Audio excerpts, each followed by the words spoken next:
శ్రీయే నమ, శ్రీకృష్ణాయ నమ, శ్రీ లక్ష్మీ నృసింహాయ నమ, శ్రీ పరకాల యతీంద్ర మహాదేశికాయ నమ. వసుదేవసుతం దేవం కంసచాణూరమర్దనం దేవకీ పరమానందం కృష్ణం వందే జగద్గురుం. జ్ఞానానందమయం దేవం నిర్మలస్ఫటికాకృతిం ఆధారం సర్వవిద్యానాం హయగ్రీవముపాస్మహే. భగవద్బంధువులకు, అభిమానులకు, యూట్యూబ్ ప్రేక్షకులకు, మిత్రులకు, బంధువులకు శ్రీ పరాభవనామ సంవత్సర యుగాది శుభాకాంక్షలు తెలుపుతూ, ఈ పరాభవనామ సంవత్సరంలో ప్రజలు, పంటలు, వాతావరణం, రాజకీయాలు ఎలా ఉంటాయో తెలుసుకునే ప్రయత్నం చేద్దాం. ఇప్పుడు 19/3/2026 రోజు శ్రీ పరాభవనామ సంవత్సరంలోకి అడుగు పెడతాం మనం. మరి ఈ నూతన సంవత్సర దేశకాల పరిస్థితులు ఎలా ఉంటాయో తెలుసుకునే ప్రయత్నమే యుగాది పంచాంగ పఠనం. నేను పఠనం చేస్తాను, మీరు శ్రవణం చేయండి. గ్రామ పురోహితులు కానీ, సిద్ధాంతులు కానీ ఆ కాలంలో ఒక దేవాలయం దగ్గర అందరూ సాయంకాలం పూట గుమికూరి ఆ యొక్క బ్రాహ్మణి పిలిచి, అంటే ఒక పండితుడిని పిలిచి ఆ యొక్క పంచాంగ పఠనం చేయించడం, వీళ్ళంతా వినడం, రాజు ఎవరవుతారు, మంత్రి ఎవరవుతారు, నవనాయకులు ఎవరు, పంటలు ఏ విధంగా పడతాయి, ఏ పంటలు బాగా పండుతాయి అనే విషయాన్ని తెలుసుకునే కాలం పోయి ఇప్పుడు యూట్యూబ్లోకి వచ్చేసాం కనుక అసలు పంచాంగం అంటే ఏమిటి, తిథి వార నక్షత్ర యోగ కరణములు 5 కలిపితేనే పంచాంగం అవుతుంది. సరే, మిగతా గ్రహాలన్నీ కూడా అది వేరే విషయం. పంచాంగం అనడానికి మాత్రం ఈ యొక్క 5 కలిస్తేనే పంచాంగం. ఈ సంవత్సరం పరాభవనామ సంవత్సరానికి సృష్టి నుంచి గత సంవత్సరం వరకు ఎన్నైనాయి అంటే 195,88,85,127 సంవత్సరాలు అయిపోయి 28వ సంవత్సరంలో మనం అడుగుపెట్టాం. కళ్యాది అంటే కలియుగం నుంచి ఎప్పుడయ్యా అనంటే 5,127 సంవత్సరాలు అయిపోయినాయి. శాలివాహన శకం విషయానికి వచ్చేసరికి 1948 శాలివాహనుడు యొక్క కాలం నుంచి మొదలు పెడితే 1948 సంవత్సరాలు. కళ్యాది గత అహర్గణం ఎంతయింది అంటే 18,72,654 అహర్గణమైంది. ఇక ఉగాది పంచాంగ శ్రవణం వల్ల వచ్చేటటువంటిది ఏమిటయ్యా అంటే శోభాయుక్తమైనటువంటి కోరికలను ఇచ్చినటువంటిది, పాపములు సంహరించినటువంటిది, దుర్దోషములను పోగొట్టినటువంటిది, అనేక యజ్ఞముల వలన పొందే ఫలాన్ని ఇచ్చినటువంటిది, మనుష్యులకు భూదానాది దానములు ఫలము ఇచ్చినటువంటిది, మరియు ప్రతి మానవునకు ఆయుష్యును ఆరోగ్యమును కలుగజేయనది, సంతాన సౌఖ్యమును పవిత్రములకు కర్మలకు యోగ్యప్రదముకు శాస్త్రసమ్మతముకు పంచాంగ శ్రవణమును ప్రాముఖ్యంగా వినాలి అని చెప్పి తాత్పర్యం జరుగుతుంది. ఇక పంచాంగం రోజు తిథి వార నక్షత్ర యోగ కరణాలు పంచాంగంలో ఉంటాయి. ఆ పంచాంగం చదివితే ఏం ఫలితం వస్తుంది? కళ్యాణగుణవహం రిపుహవహం హరం దుస్వప్నదోషావహం గంగా స్నాన విశేష పుణ్యఫలదం గోదానతుల్యం నృణాం. ప్రతిరోజు ఉదయం నిద్రలేచి స్నానమాచరించి పంచాంగమునకు నమస్కరించి అందులో ఈ రోజుకు ఉన్నటువంటి తిథి వార నక్షత్ర యోగ కరణాలు పఠించి అనంతరం పూజాధికములు చేసుకోవాలి. ఈ విధంగా మన సనాతన ధర్మంలో ఉన్నటువంటిది. మరి చదివితే ఏమొస్తుంది? తిథేశ్చ శ్రేయమాప్నోతి వారాదాయుష్యవర్ధనం నక్షత్రాద్ధరతే పాపం యోగద్రోగ నివారణం కరణాత్ కార్యసిద్ధిస్తూ పంచాంగఫలముత్తమం. అయితే తిథిని చదివినట్టయితే లక్ష్మీ ప్రాప్తి కలుగుతుంది, వారమును చదివినట్టయితే ఆయుష్యాన్ని పెంచుతుంది, నక్షత్రాన్ని చదివితే పాపం నశిస్తుంది, యోగమును చదివినట్టయితే రోగ నివారణ కలుగుతుంది, కరణమును చదివినట్టయితే కార్యసిద్ధి కలుగుతుంది, రాను రాను దేవతానుగ్రహం కలిగి సుఖంగా జీవిస్తారు. ఇప్పుడు ఈ సంవత్సరం పరాభవనామ సంవత్సరం కనుక పరాభవనామ సంవత్సరంలో ఏ విధంగా ఉండేది? పరాభవ అహ్వయం వందే నర్యావసముదర్శితం తురగారూఢం శూజ్వలిపాణికం పరాభవాబ్దే రాజానా ప్రాప్నువంతి పరాభవం భవంతి క్షుద్రధాన్యాని ప్రభూతాని సవృష్టయః. ఈ పరాభవనామ సంవత్సరంలో ఎట్లాగుంటుంది అంటే పాలకులకు పరాభవం కలగడానికి ఆస్కారం కనిపిస్తుంది. పరస్పరం నాయకులంతా కూడా విభేదాలు ఏర్పడించుకొని గొడవలు పడుతూ ఉంటారు, వైరాలు పెరుగుతాయి, యుద్ధములు జరగడానికి కూడా ఆస్కారం కనిపిస్తోంది. చిరుధాన్యాలు అంటే అపరధాన్యాలు బాగా పండుతాయి, సువృష్టి కలుగుతుంది.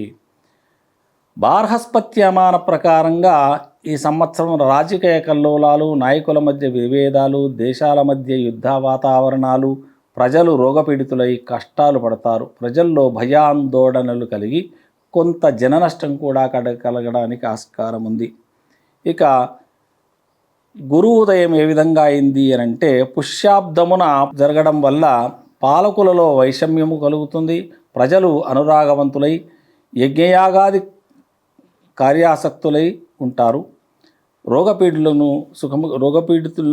పీడలు ఉన్నప్పటికీ సుఖంగా ఉండడానికి ప్రయత్నిస్తారు. ఇకపోతే విశేషంగా చూద్దాం, ఈ పరాభవనామ సంవత్సరానికి ఏ ఏ గ్రహాలు ఏ స్థానాలు పొంది సంవత్సరాన్ని పాలిస్తాయో తెలుసుకుందాం. నవనాయకులు ఎవరయ్యా అంటే రాజు గురువు అవుతున్నాడు. అంటే గురువారం నాడు మనకు ఉగాది వచ్చింది కనుక గురువారం అధిపతి గురువు కనుక రాజు గురువు అయ్యాడు.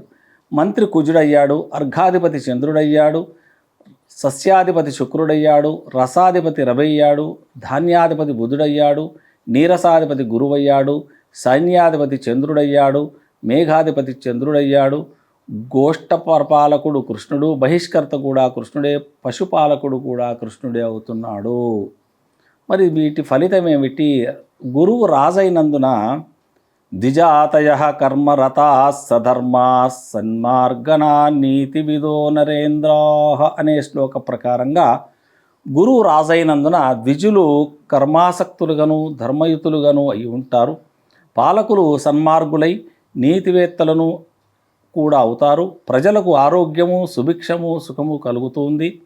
లవణం, తగరం, శనగలు, పల్లీలు, చక్కెర, చెరకు, పాలు సంబంధ పదార్థాలు, కుసుమధాన్యం, బంగారం యొక్క ధరలు నిలకడగా ఉంటాయి. ఇక కుజుడు మంత్రి కావడాకైతే ఎటువంటి ఫలితం వస్తుంది?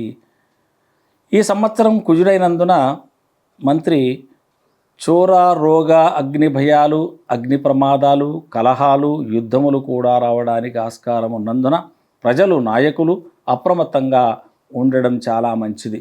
గాలులు అధికంగాను, పంటలు నష్టము కానీ, ధరలు పెరగడం కానీ జరుగుతాయి. లోహమునకు సంబంధించిన వస్తువుల ధరలో నిలకడగా ఉంటుంది.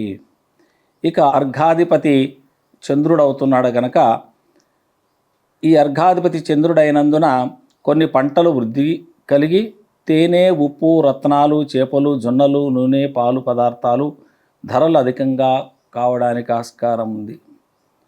ఇక చంద్రుడు సేనాధిపతిత్వం ఫలం ఏమిటంటే చంద్రుడు సేనాధిపతి అయినందున అధిక వర్షములు, అధిక ధరలు, నరులకు ఆరోగ్యము, ప్రజాసుఖము, గోవులు బాగా పాలను సొంగుతాయి. ఈ విధంగా ఉంటుంది. చంద్రుడు మేఘాధిపతి అయితే ఏం ఫలితం ఉంటుంది అంటే మేఘాధిపతి చంద్రుడైనందున అన్ని ధాన్యములు చక్కగా ఫలిస్తాయి. గోమాతలు సువృష్టిగా పాలన నొసంగి ఆరోగ్యము కలిగి ఉంటాయి. ఇక గోష్ఠ ప్రజా బహిష్కర్త పశుపాలక శ్రీకృష్ణుడు ఏ విధంగా ఉంటాడు అంటే మంచి పాలిస్తాయి, గోవులకు రక్షణ కలిగి ఉంటుంది. ఇక ఉపనాయకులు ఎవరైనా పురోహిత శుక్రుడి ఫలం ఎట్లుంటుంది అంటే శుక్రుడు పురోహితుడైనందున సర్వసస్యములు సమృద్ధిగా ఫలిస్తాయి. పాలకులు నీతి కలవారై ఉంటారు. విప్రులు నిత్యోత్సవములు ఆచరిస్తూ ఉంటారు. ఇక పరీక్షక గురువు పరీక్షకుడైనందుకు నీతియుక్తులుగాను ప్రజలు సస్యార్ఘవృద్ధి కలిగి ప్రజలు అన్యోన్య ప్రీతి విశ్వాసములతో ఉంటారు. ఇక గణకుడు ఎవరు? శని. అంటే అకౌంటెంట్ ఎవరయ్యా అంటే శని కనుక ఈ ఇతర గణకులందరూ మందబుద్ధి కలిగి ఉంటారు. నువ్వులు, మినుములు, ఉలవలు బాగా పండుతాయి. ఇక గ్రామ పాలకుడు కుజుడై గ్రామములందు అగ్నిభయము, ఆయుధముల వల్ల భయము, ఆకలి దాహముల వల్ల భయము, వాతావరణమున ఉష్ణము అధికంగా ఉంటుంది. ఇక దైవజ్ఞుడు చంద్రుడైనందున జలాధార పంటలు, వృక్షజాతులు, అన్ని ధాన్యములు బాగుగా పండుతాయి. కుజుడు సర్వదేశోద్యోగి కావడం వల్ల ప్రజలు కలహశీలుగా ఉంటారు, మన్మథావేశులు అవుతారు. అశ్వాధిపతి కుజుడైనందున ప్రజలలో వీరత్వము, పాలకులలో సమరోత్సాహము ఎక్కువగా ఉంటుంది. ఇక శుక్రుడు గజాధిపతి అయినందున కశ్మీరాన సుభిక్షము, స్త్రీలలో ఆమోదము, నెమళ్ళు వృద్ధి కలుగుతాయి. బహుక్షీర ప్రదాత చంద్రుడు పశునాథుడైనందున సస్యం బాగుంటుంది. పశుగ్రాసము, పశువులలో క్షీరము వృద్ధిగా ఉంటుంది. సర్వసంపదలు కలిగి స్త్రీలు వరలక్ష్మి వ్రతాదులను దేవాధిపతి శుక్రుడు ఆచరింపచేయుచు ఉంటాడు. చంద్రుడు నరాధిపతి కావడం వల్ల సస్యాభివృద్ధి కలిగి వర్షము పుష్కరముగా ఉంటుంది. పంటలు బాగా పండుతాయి. స్త్రీలలో ఉత్సాహం అధికంగా ఉంటుంది. గ్రామాధిపతి గురువు కావడం వల్ల ప్రజలలో వాక్చాతుర్యము, సర్వసంపదలు కలుగుతాయి. రవి వస్త్రాధిపతి కావడం వల్ల ఎర్రని వస్త్రాలు, భూమి, తామ్రము బాగా వృద్ధి కలిగి ఉంటుంది. కుజుడు రత్నాధిపతి కావడం వల్ల పగడములు, ఎర్రధాన్యములు, కుంకుమ పువ్వు ప్రకాశం అధికంగా ఉంటుంది. ధరలు కూడా ఎక్కువగానే ఉండడానికి ఆస్కారం ఉంది. బుధుడు వృక్షాధిపతి అయినందున పెసలు బాగా పండుతాయి. పాలకులలో ప్రీతి, విశ్వాసములు కలిగి ఉంటారు. శృంగార ప్రచారములు అధికముగా ఉంటాయి. జంగమాధిపతి గురువు కావడం వల్ల విప్రులు సుకర్మ నిరతులవుతారు. అందరికీ జ్ఞాన, సుభిక్ష, క్షేమారోగ్యములు కలుగుతాయి. ఇక సర్పాధిపతి శని వల్ల ఏమవుతుంది? సర్పగణనాయకుడైన నల్లని సర్పజాతులు వృద్ధి కలిగి ప్రజలు శ్రీ వెంకటేశ్వర స్వామి వారి దర్శనాకాంక్షలు ఎక్కువగా పొందుతూ ఉంటారు, ఆలోచిస్తూ ఉంటారు. ఇక మృగాధిపతి చంద్రుడై కావడం వల్ల జింకలు, వృషభములు అభివృద్ధి కలిగి తెల్లని కంబళ్ళు మనోహరములై ఉంటాయి. స్త్రీనామధిపతి చంద్రుడు స్త్రీలకు అధిపతి అవుతున్నాడు ఈ సంవత్సరం కనుక స్త్రీలలో అలంకరణములు అధికంగా అవుతాయి. ఇక రవి మేఘ విచారం ఏ విధంగా ఉంటుంది అంటే, మేరు పర్వత ప్రాగ్దిశలో ద్రోణనామక మేఘం దేవమానమున 60 యోజనముల చుట్టుకొలత 100 యోజనముల ఎత్తు కలిగి ప్రభవిస్తూ ఉంటుంది. 4 తూముల వర్షం, 1 తూము వాయువు కలిగి ఉంటాయి. నిరంతరం మహావర్షం కురిసి మధ్యదేశమున మహాజలం కలిగించి సర్వధాన్యములు బాగుగా ఫలిస్తాయి. మొత్తం వర్షం ప్రమాణమున 10 భాగములు సముద్రములోను, 7 భాగములు పర్వత ప్రాంతములందు, మిగిలిన భాగము భూమి మీద వర్షిస్తుంది. నిరంతరంగా మహావర్షాలు కురుస్తాయి. పంటలు బాగా పండినా వర్షవాయువుల వల్ల అశుభం కలగడానికి ఆస్కారం ఉంది. వాయువు వల్ల వృష్టినామం, సౌదామిని తటిస్తూ వల్ల సువృష్టి, సౌమ్యగర్జన వల్ల సుభిక్షము, దది సముద్రం వల్ల సుభిక్షము, భూవాహనకుడు కులిక నాగుడగుట వల్ల ఆడకము, బాల్య వయస్క బ్రాహ్మణ హస్తగతం బగుటచే దుర్భిక్షం పడుతుంది.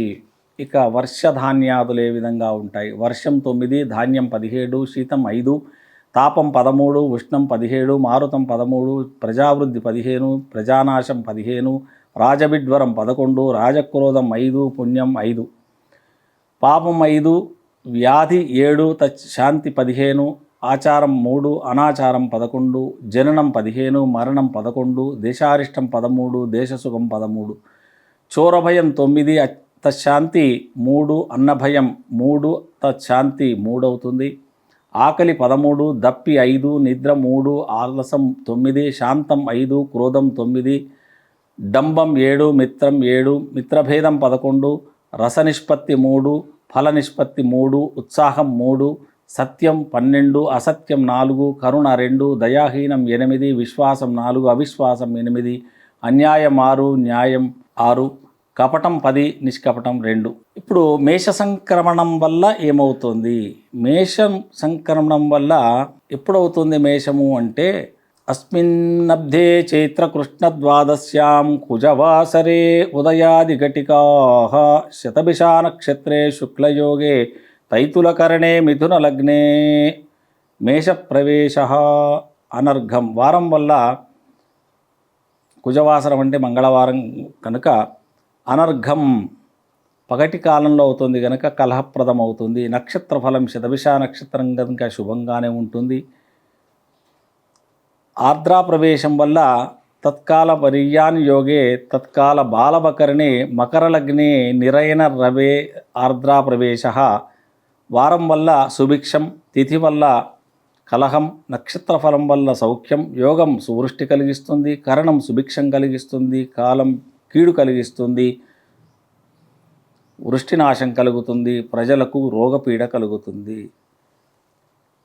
జ్యేష్ఠ శుక్ల ప్రతిపద్యుక్త రవివాసర ఫలం ఎట్లా ఉంటుందంటే దుర్భిక్షము, యుద్ధభయము, పాలకులలో క్రోధ వైషమ్యాలు, పంటలు మధ్యమ ఫలాన్ని ఇస్తాయి. ఆషాఢశుద్ధ పంచమీయుక్త వారఫలం ఏమిటంటే ఆషాఢశుద్ధ పంచమి నాడు ఆదివారం కావడం వల్ల దుర్భిక్షము, అనావృష్టి, భయభీతులు కలుగుతాయి. ఆషాఢశుద్ధ నవమి స్వాతి కావడం వల్ల సర్వసస్య సమృద్ధియు, అధిక గాలులు కూడా వీస్తాయి. ఆషాఢకృష్ణ రోహిణీ నక్షత్రం దశమి ఫలం ఏమిటంటే సువృష్టి కలుగుతుంది, సర్వధాన్యాది వృద్ధి కలుగుతుంది. పుష్యకృష్ణ అమావాస్య శనివారం కావడం వల్ల కలహాలు కూడా ఎక్కువగానే ఉంటాయి. ఇక మకర సంక్రాంతి విచారం. ఈ సంవత్సరం పుష్యశుక్ల షష్ఠి గురువారం 14/1/2027 ఉదయాది 51 గడియకు సప్తమి రేవతి నక్షత్రం శివయోగం గరజకరణం వృశ్చిక లగ్న సమయంలో రవి సిద్ధాంతరీత్యా నిరయన మకర ప్రవేశం చేస్తున్నాడు. 3 తలలు, 2 ముఖాలు, 4 నోళ్ళు, 3 నేత్రాలు పొడవు కలిగి వేలాడే చెవులు, ఎర్రటి దంతాలు, విశాలం నుదురు, పొడగాటి ముక్కు, 8 చేతులు, 2 పాదములు కలిగి నల్లని వర్ణంతో వికృత రూపం కలిగి 100 యోజనల ఎత్తు 12 యోజనముల వెడల్పుతో మందాకిని పేరుతో సంక్రాంతి పురుష రూపం ప్రభవిస్తుంది. దానివల్ల ఏమిటి అంటే మందాకిని నామధేయం వల్ల ఆహార వస్తువులు అత్యర్ఘం, పాలకులకు కీడు. గురువార ఫలం ఏమిటంటే ద్విజులకు కీడు. నీలవస్త్రం వల్ల గొప్ప భయం కలుగుతుంది ప్రజల్లో. గోమేధిక ధారణ వల్ల పశుభయం.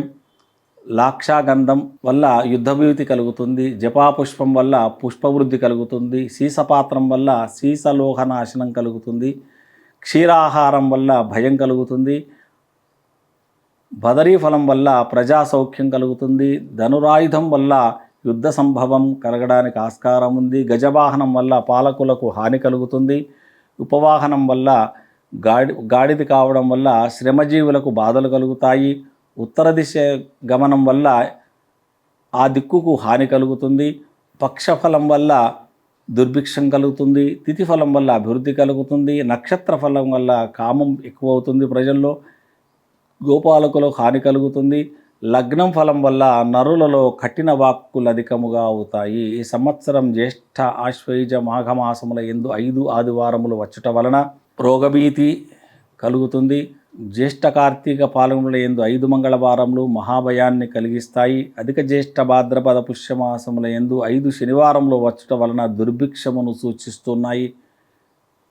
ఇక శ్రావణ పౌర్ణిమ శుక్రవారం 28/8/2026 నాటి చంద్రగ్రహణం మనకు కనపడదు. పుష్యకృష్ణ అమావాస్య శనివారం 6/2/2026 నాటి సూర్యగ్రహణం మనకు కనపడదు. మాఘశుద్ధ చతుర్దశి ఉపరి పూర్ణిమ 20/2/2027 నాటి పచ్ఛాయా చంద్రగ్రహణం పాదాల్పగ్రాసంతో 18% సంభవిస్తున్నది. స్పర్శఘట్టిలో రాత్రి తెల్లవారుజామున 3:54 మధ్యకాలం, ఘటి 55 అంటే 4:53 మధ్యలో మోక్షకాలం ఉంటుంది. 57 గడియలకు అంటే తెల్లవారుజామున 5:33కు మోక్షకాలం ఉంటుంది. మొత్తం ఖగోళంలో కలుగు గ్రహముల వివరాలను మాధ్యమాలలో ప్రసారం చేస్తారు. దానిని చూసి మన ప్రాంతానికి లేని దానిని కూడా ప్రేక్షకులు ప్రచారం చేస్తూ ఉంటాడు. ఖగోళంలో కలిగే వాటి ప్రభావం ప్రపంచానికే సంభవమే కానీ ధార్మిక ఆచరణకు ఉండదు. ఇకపోతే ఎప్పుడైతే మనకు గ్రహణం కనిపిస్తుందో ఆ సమయంలో ఆయా నక్షత్రాల్లో వాళ్ళు శాంతి చేసుకొని దాన ధర్మాలు చేసుకున్నట్టయితే మంచి ఫలితాలు వస్తాయి. ఇక ఆదాయ వ్యయాలు ఎట్లా ఉన్నాయి? మేషరాశికి 11 ఆదాయం, 5 ఖర్చు. వృషభానికి 5 ఆదాయం, 14 ఖర్చు. మిథునానికి 8 ఆదాయం, 11 ఖర్చు. కర్కాటకానికి 2 ఆదాయం, 11 ఖర్చు. సింహానికి 5 ఆదాయం, 5 ఖర్చు. కన్యా రాశికి 8 ఆదాయం, 11 ఖర్చు. తులారాశికి 5 ఆదాయం, 14 ఖర్చు. వృశ్చిక రాశికి 11 ఆదాయం, 5 ఖర్చు. ధనుస్సు రాశికి 14 ఆదాయం, 2 ఖర్చు. మకరానికి 2 ఆదాయం, 8 ఖర్చు. కుంభానికి 2 ఆదాయం, 8 ఖర్చు. మీనానికి 14 ఆదాయం, 11 ఖర్చు. ఈ విధంగా ఆదాయ వ్యయాలు కూడా ఉంటాయి. ఈ విధంగా మనం ఈ సంవత్సరం చూసుకున్నట్టయితే గ్రహాలన్నీ కూడా వక్రగతి, అతిచార, తన స్వనక్షత్రాల్లో ఉండడం వల్ల శని, రాహువు, గురువు, కేతువు ఈ 4 గ్రహాలు లాంగ్ పీరియడ్ ఒక రాశిలో ఉంటాయి. కానీ ఈ సంవత్సరం గురువు ఒక రాశిలో నుంచి ఇంకో రాశిలోకి ప్రవేశించడం, రాహు కేతువులు కూడా ఒక రాశిలో నుంచి ఇంకో రాశిలోకి ప్రవేశించడం మధ్యలో జరుగుతోంది కనుక మన భారతదేశంలో కూడా కొన్ని రకములైనటువంటి యుద్ధాలు జరగడానికి ఆస్కారం కనిపిస్తుంది. ప్రజలు అప్రమత్తంగా ఉండి ఆరోగ్యంగా ఉండాలని కోరుతూ జై శ్రీకృష్ణ.